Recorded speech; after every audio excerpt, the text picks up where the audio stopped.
Welcome to the Salmon Runs YouTube. Enjoy the video. You begin by recognizing what a phone stores, a mathematical template, not an image. Once you accept that, make sure to avoid any attempt to spoof or reproduce someone else's fingerprint. Instead, you will proceed with legitimate actions. Use test profiles you control, enable developer or diagnostic modes only where permitted, and document consent.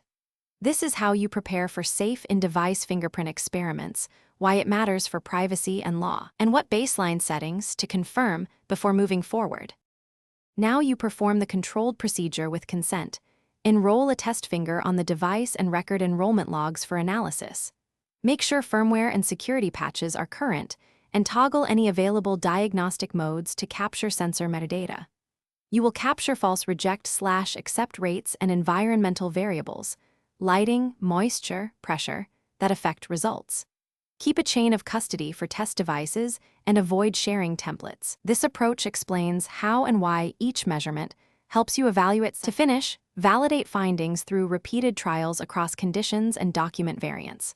Once done, remove test enrollments, revoke diagnostic permissions, and restore default security settings to leave the device secure. If you encounter persistent false accepts or sensor errors, record logs and contact the manufacturer. Do not attempt invasive or deceptive fixes.